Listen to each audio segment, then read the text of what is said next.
En su cumpleaños 80, mi padre levantó la copa y dijo, «¿Gracias a todos? Menos al que me dejó en la clínica para cobrar el seguro». Me levanté, le di una tableta y le dije, «Mira esto». Antes de acusarme terminó el vídeo y lloró sin decir nada. En su cumpleaños número 80, mi padre levantó la copa, rodeado de todos sus hijos, nietos, bisnietos y de esa sonrisa fingida que se le tatuó desde que salió del hospital. «Gracias a todos por venir, menos al que me dejó en la clínica para cobrar el seguro». El silencio fue inmediato. Ni los cubiertos se atrevieron a sonar. Mi hermana mayor abrió los ojos, mi madre bajó la mirada, y mi sobrino, bendita inocencia, soltó una risa nerviosa que se deshizo en el aire como una hoja seca. Yo me puse de pie. No rápido, no desafiante. Simplemente me levanté, saqué de mi bolsillo una tableta vieja y se la tendí a mi padre. «Mira esto antes de acusarme». Y me senté. No dije más. Lo dejé apretar el botón. Lo dejé ver el vídeo. Lo dejé descubrir la verdad con los ojos secos, hasta que, en silencio, rompió. Y lloró. Pero eso no es el final. Eso fue apenas la grieta. Porque para entender por qué alguien acusaría a su propio hijo de intentar asesinarlo, hay que retroceder. Hay que volver años atrás, cuando lo único que yo quería era que mi padre me viera. Mi nombre es Julián, soy el hijo menor. El de en medio no cuenta, porque se fue a vivir a Australia y solo manda saludos por WhatsApp cuando se acuerda. Yo fui el que se quedó. El que llevó a papá a las citas médicas cuando su rodilla se quebró en dos. El que firmó el pagaré cuando se metió en ese negocio fallido con su amigo Ricardo. El que atendía las llamadas de emergencia, incluso en Navidad. El que cargó el féretro de la tía Rosario mientras mis hermanos daban discursos conmovedores sin mover un solo dedo. Pero nunca fui suficiente. Para papá, yo era el hijo que no estudió medicina como quería, el que prefirió hacer cosas raras con las computadoras, el que hablaba de startups, de programación, de servidores y tonterías modernas como él les decía. Me gradué con honores, fundé mi propia empresa, generé empleos, incluso logré vender mi primera aplicación a una firma internacional, pero él nunca entendió. Ni quiso entender. Mis hermanos, sin embargo, eran sus joyas. El mayor, Tomás, cirujano de renombre. La del medio, Silvia, abogada de las buenas, como decía él. Yo era el tercero en mención. A veces, ni eso. Mi madre siempre me decía que él tenía su forma de querer, que no era frío, solo, severo. Pero yo lo escuchaba despotricar por teléfono cuando pensaba que no lo oía. Me llamaba el flojo que se cree empresario, el soñador, el que vive de aire. Y aguanté. Hasta que llegó el infarto. Fue un viernes, lo recuerdo perfecto. Estaba en una junta con inversionistas cuando Silvia me llamó. Papá se desplomó en el jardín. Lo están llevando a la clínica. Ven ya. Volé. Y durante los siguientes 3 días, dormí en una silla dura junto a la cama. Silvia y Tomás estaban, sí, pero a ratos. Turnándose. Aparecían 1 hora y se iban. Yo me quedaba. Ayudaba con la sonda, hablaba con los doctores, organizaba los medicamentos. Fue en una de esas noches que noté algo extraño. Un enfermero entró a la habitación y revisó la vía intravenosa. Su mano temblaba. Sus ojos evitaban los míos. ¿Está todo bien?, pregunté. Sí, claro, respondió, y salió con demasiada prisa. No dije nada. Pero tomé nota mental. A la mañana siguiente, cuando el médico jefe me explicó que habían tenido que ajustar la dosis de anticoagulantes por un pequeño error de prescripción, mi estómago se retorció. No eran errores comunes. Y cuando pregunté quién había autorizado el cambio, me dijeron que alguien había dejado una nota firmada en el expediente, con mi nombre. Mi nombre. Mi firma falsificada. No lo dije en ese momento. Pero algo dentro de mí se encendió. Algo entre miedo, furia, y una necesidad helada de saber. Le pedí al personal que me permitieran instalar una pequeña cámara para monitoreo a distancia, algo que mi empresa desarrollaba. No les pareció raro. Era tecnología nueva, decían, y yo era el hijo informático. No desconfiaban. Coloqué la cámara. Silenciosa. Invisible. Y grabé. No te adelantaré lo que se ve en ese vídeo todavía. No porque quiera hacerme el interesante, sino porque incluso ahora, después de todo, me cuesta ponerlo en palabras. Lo que descubrí esa semana fue peor que cualquier insulto, cualquier desprecio, cualquier noche ignorado en la mesa familiar. Mi padre sobrevivió. Milagrosamente. Y aunque se recuperó, empezó a hablar mal de mí. Con más fuerza. A decir que lo había querido dejar morir. Que lo abandoné en la clínica. Que fingí estar pendiente mientras esperaba cobrar la herencia. Nadie me defendió. Ni Silvia. Ni Tomás. Ni mi madre, que me dijo, hijo, él está viejo, no le hagas caso. Hasta que cumplió 80. Y dijo lo que dijo frente a todos. Y yo no pude más. Le entregué la tableta, y me senté. Los segundos que pasaron mientras miraba la pantalla fueron eternos. Su mano temblaba. Su mandíbula se tensaba. Y poco a poco, lo vi deshacerse. Pero no lloró de inmediato. No. Lo primero que hizo fue girarse hacia mi hermana Silvia, con una mezcla de horror y decepción en la cara. Ella palideció.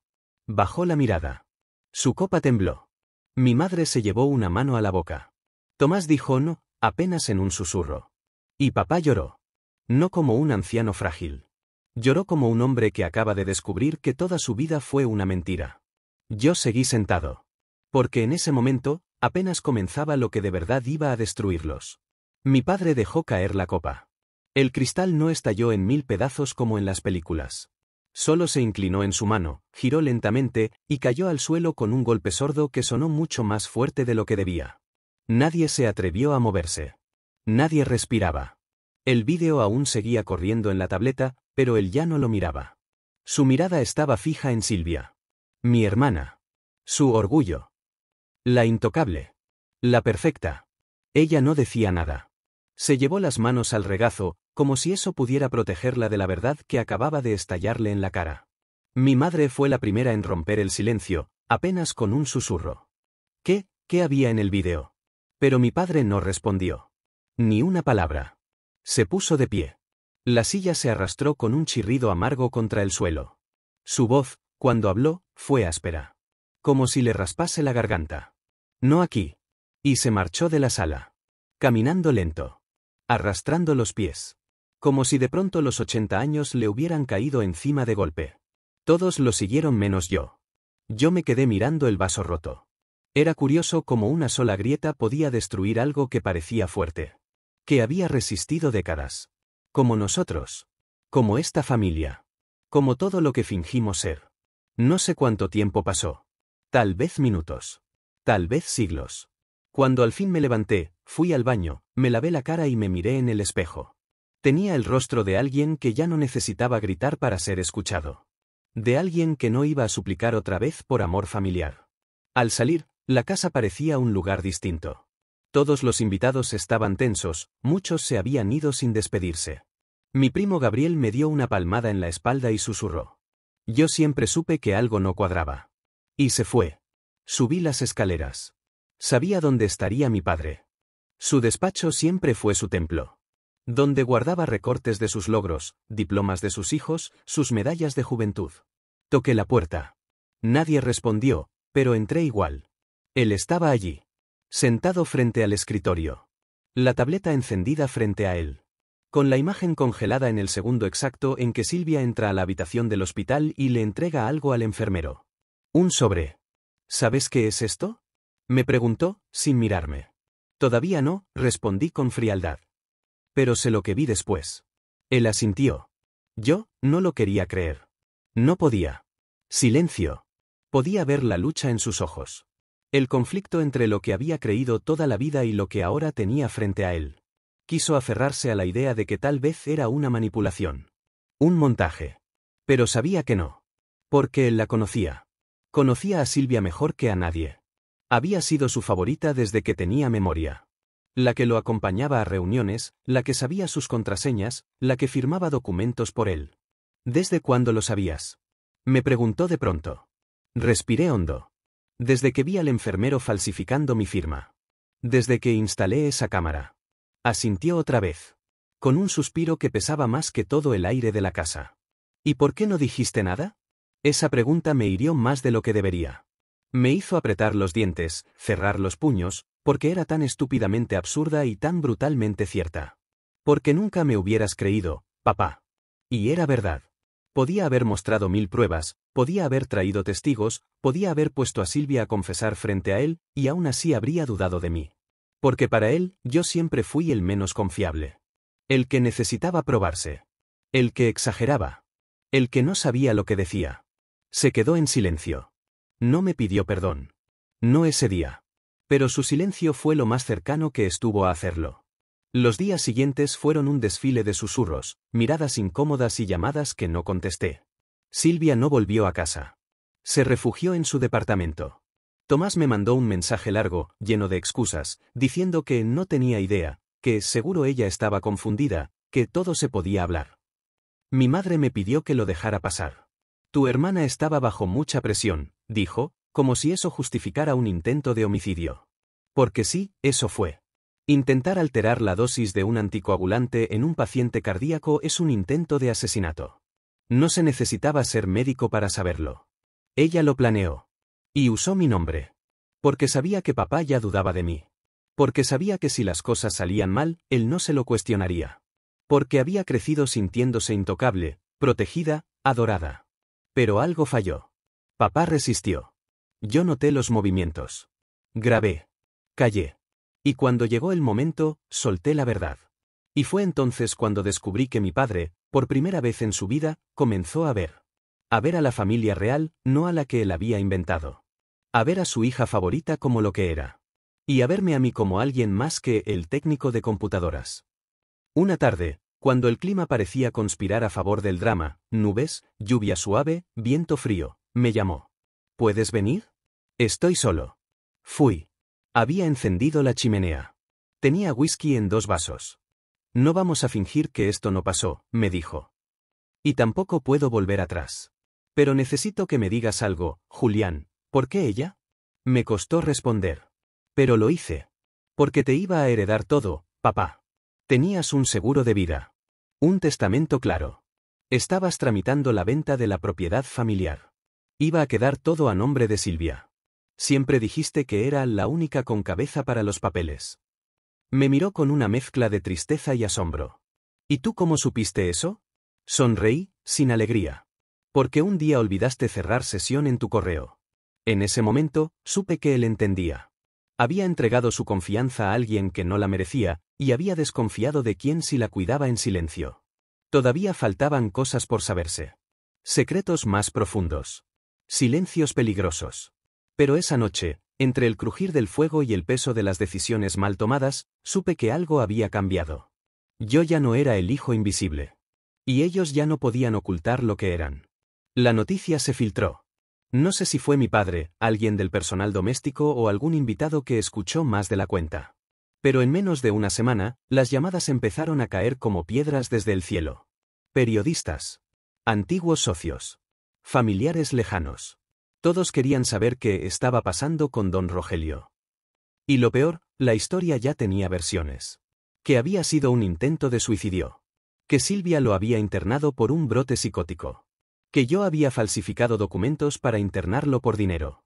Hasta circulaba una absurda teoría sobre una supuesta amante ucraniana de mi padre que había sido deportada por mi culpa. El apellido de mi familia, el que tanto se había esmerado en construir, se estaba deshaciendo como papel mojado. Y eso, para él, fue peor que cualquier herida física. Silvia seguía sin dar la cara. Nadie sabía si estaba en la ciudad o si había volado a la casa de campo que papá le compró hace años para que descansara de tanto estrés. Mi madre decía que estaba muy dolida, que la estábamos juzgando sin entenderla, y cuando le pregunté si ya había visto el vídeo, me dijo que no necesitaba verlo para saber que su hija no era capaz de eso. Tú siempre la has odiado, me escupió una noche. Desde niños, Julián. Nunca superaste que ella fuera más lista, más rápida, más querida. Me reí. No podía evitarlo. No la odio, mamá. Me duele lo que hizo. Y más me duele que tú todavía no quieras verlo. Silencio. Solo su respiración agitada. Y sus ojos, llenos de algo que no supe si era miedo, vergüenza o puro orgullo herido. Tú también te fuiste hace años. No estabas aquí. No sabes cómo han sido las cosas. ¿Y por eso está bien que me usen como chivo expiatorio? No respondió. Se encerró en su habitación. Unos días después, papá me llamó temprano. Su voz sonaba distinta. Menos frágil. Más decidida. Vamos a ver a Matías. Matías era su abogado de toda la vida. Un tipo seco, sin tiempo para dramas. Pero eficiente y fiel como pocos. Nos recibió sin preguntas. Supuse que vendrían, dijo apenas nos sentamos. Sobre la mesa había un expediente que reconocí de inmediato. El testamento. La herencia. Las propiedades. Papá lo señaló con un dedo tembloroso. Quiero revisarlo.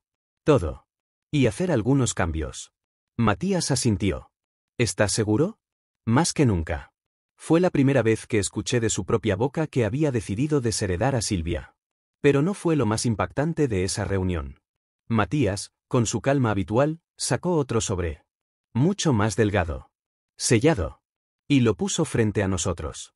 Este documento llegó a mis manos hace un par de semanas. Anónimo.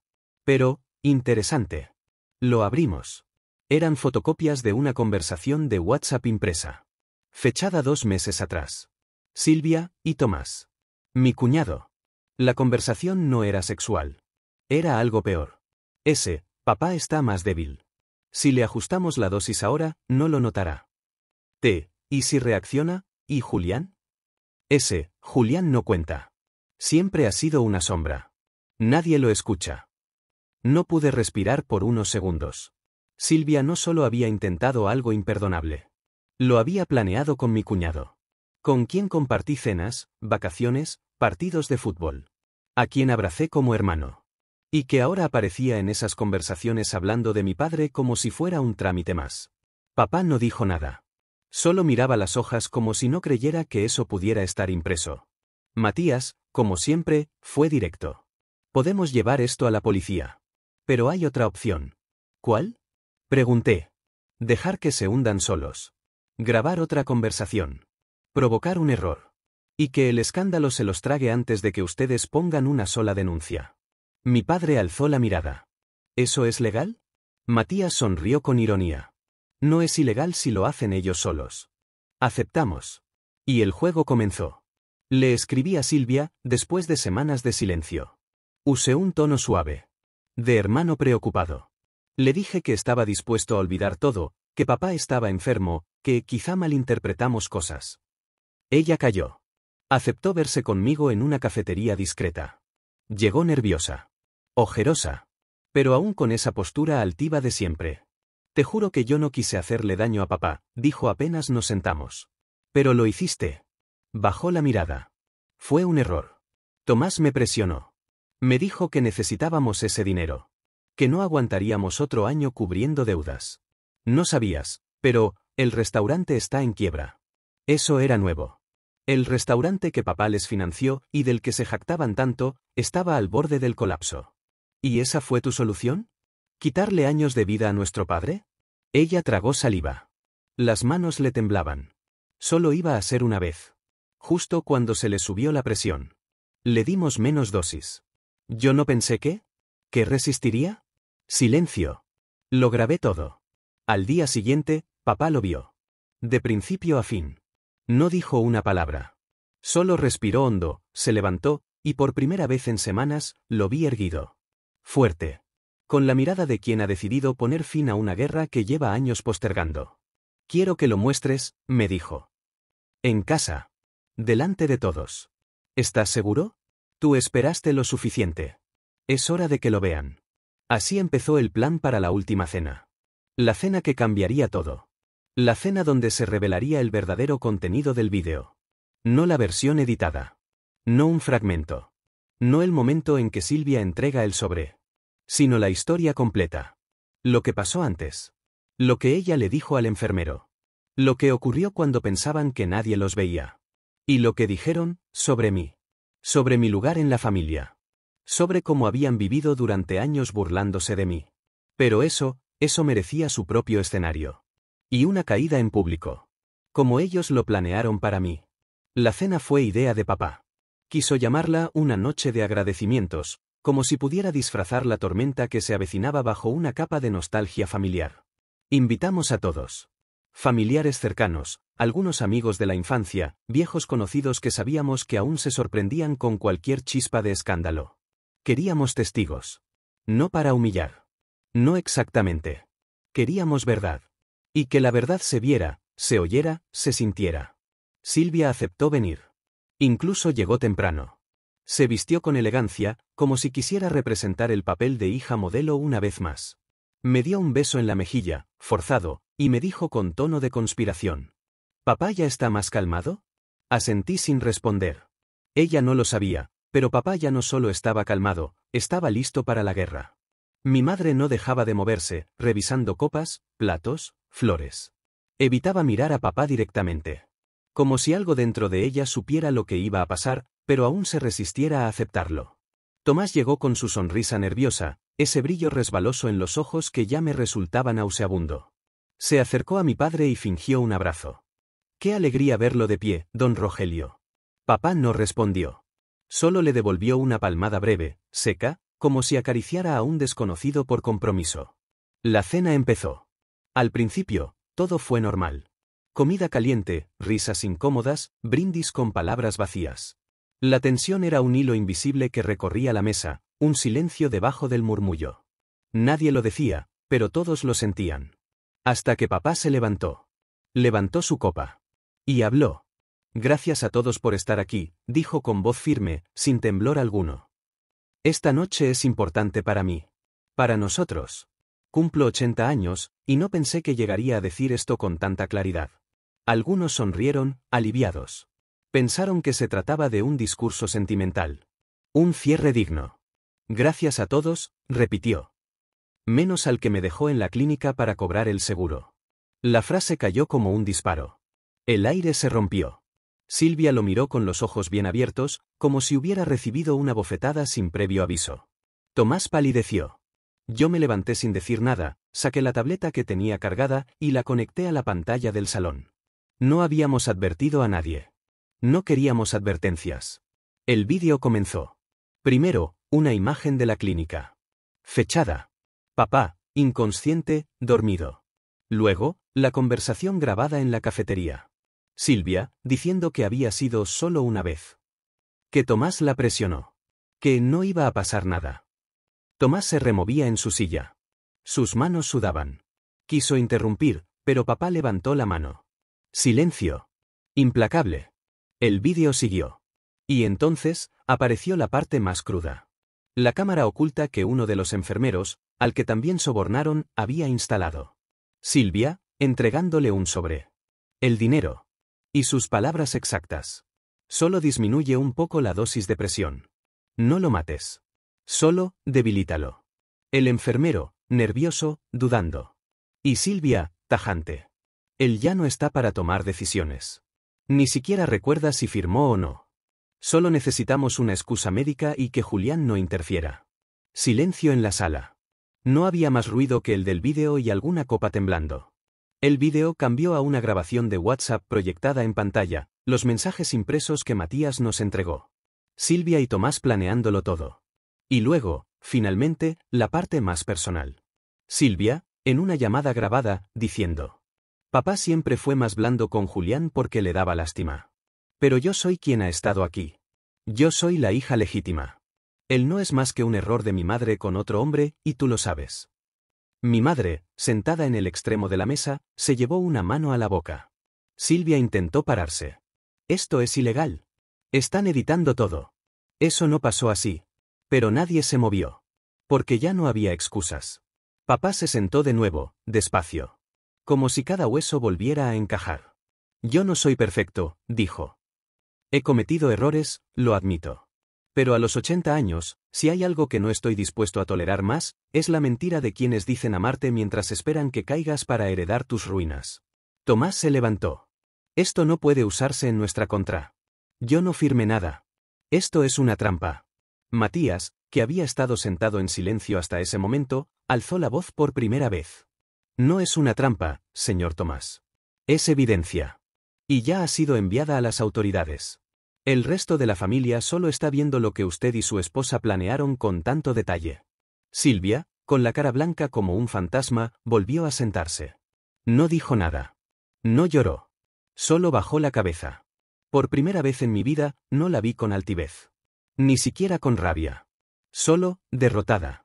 Después de eso, la cena se disolvió en murmullos, pasos apresurados y miradas que evitaban cruzarse.